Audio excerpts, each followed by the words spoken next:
welcome back to our show, your show, Let's Talk Stocks. In studio with us this morning is Mr. Dean Nevers, and he's CEO and founder of Konnexx Services. Welcome to the show, Dean. Yeah, Fortis. Of course, you're letting them say the Fortis. Yes.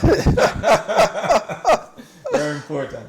Dean, you built this company, Konnexx Services, from the ground up. Not very usual for Jamaican, and not many Jamaicans know that this kind of business exists.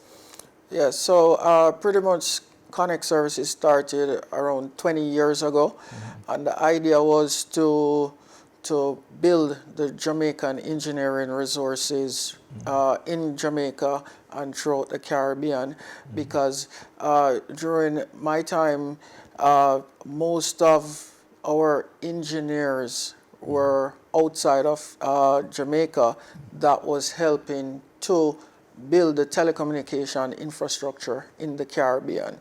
So I thought that it would be good for us to explore and put ourselves out there as a group to show that we can actually build first world networks, similar to what we're doing in Jamaica. And when we're talking about what you do, you're talking about putting in the infrastructure for companies like the Digicels and the Flows can operate properly. Yes, so pretty much over the years we would have worked with Cable and Wireless, Flow, Digicel, other international telecommunication entities in terms of working on the designing of the network for the country, doing the construction work to build out the network and to commission the network, and after doing that, we would assist with installing the network. So whether residential homes, commercial businesses, in the hotels, that is what we do 24 hours a day. We also help with maintaining the network 24 hours a day to ensure that there is connectivity, because everyone needs to have their data up and running. It's very, very important. We are also able to respond in times of needs when there's an hurricane. We have to have hurricane planning to do restorative work throughout the Caribbean. So we try to be very robust and active. We have over 400 engineers, active engineers in field. We're constantly training engineers for deployment. We have several MOUs with universities and training institutions, whereby after persons would complete their theoretical studies, we would bring them in to get the practical training for deployment. What you just spoke to is very massive. As a country, we going to school, we're taught many times the bright students either become doctors, lawyers, accountants. But you just said your Jamaican company has over 400 engineers. Correct. And that needs to be said very loudly. Yes, and just to add to that, it's important for us so engineers pretty much you solve problems, right? Yes. So it's not just telecommunication. So over the years, we would have morphed into other areas wherever the need is, and it needs some type of engineering. So, for example, over the last 6 years, we have been involved in solar engineering. Okay. So we actually have a team of over 30 solar engineers that actually work to design solar systems, install solar systems, and maintain it. Over the last, say, 5 years, software engineering is very, very important to the development of any society. So guess what? We have to now look in that space. So we do have internal software engineers that actually develop applications and software for deployment in the field. So we're constantly, researching, exploring, bringing the various types of engineers on board to offer our services. And the reality behind it is that Jamaica is not rich in minerals, but we're rich in brain power.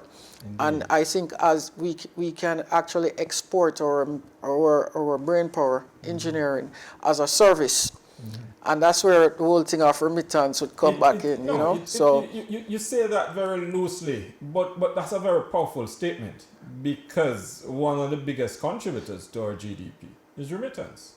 yes, And I don't know that we've looked at a structured way of, as you say, exporting that labor, that knowledge that we have in Jamaica. It kind of just evolved. Some people just migrate, and of course they're gonna send back. But if we look, as you are now saying, at really producing people for that. yes. Think about it. So traditionally, persons would tend to want to migrate out of Jamaica to North America, okay, for their own personal exploits, Yes. of course. But from a company direction, your neighbors, pretty much, when you look at the combined GDP for your our neighboring countries, so whether on the Spanish side or the English side, there are a lot of opportunities there where we can explore in terms of the various services that we have to offer, efficient quality service, and the reality behind it, you'll be creating jobs, which is good. And guess what? Those jobs are not leaving you permanently to go to the north, but on finishing a project, they're coming back to Jamaica, right? Or they're going back to another Caribbean territory. So as a group, and this is not just Jamaica, it's the entire Caribbean, because the English-speaking side of the Caribbean, the economy is pretty much small when you compare it to our Spanish neighbors. But if we work as a team, I think more could be done in the CARICOM region to develop our resources that we have, powerful resources as it relates to, for example, on the engineering side. And we could do a lot more versus stressing to find oil that we probably don't have in terms of Jamaica, you know. But there's lots of activities, and we're excited about the potential. How many Caribbean countries are you in the region? So we have done projects in over 7 Caribbean countries in terms of major telecommunication development over the years. And I think for us, just the exposure for our local engineers, it has been very invaluable to them. And it helps us to now be even more confident that we can cross borders to go elsewhere, even outside of the Caribbean region. Outside of the region. Yes. And the region you're saying as a whole, if combined, could do much more. Much more. When you think about it, we tend to not look at our Spanish-speaking neighbors. For example, DOMREP, when you Yes. look at how developed their economy is, and even Central America, it's you have lots of potential there. It's not just traveling there for tourism, you know. So I think there needs to be some type of an approach in terms of what we have been doing in terms of the English-speaking Caribbean to now look at the LATAM region. And that's good because the world sees Caribbean and Latin America as one region. We tend to see us just in the Caribbean. Separate, yeah. Yeah, we do. Talk to me about the potential of that as we look to wrap up this interview. Okay, we recently had a visit to the DOMREP, and I was so impressed in terms of how developed their economy is and the potential that is there for us to do business with them. But even being so close, it's like yet so far because of the Spanish barrier, and we just didn't have that close relationship. It just wasn't there because of I guess, the whole thing with the Commonwealth. And I think we're losing out a lot by not looking too... Close in markets. Yes, correct. Dean, there's so much things for us to talk about. We're going to have to do this in 2 parts. I'm going to wrap up the first part of this interview. I'm going to bring you back tomorrow morning so that we can continue this discussion, because it's very intriguing that a Jamaican company built locally and taking charge of the region, putting in the kind of infrastructure that you have been putting in.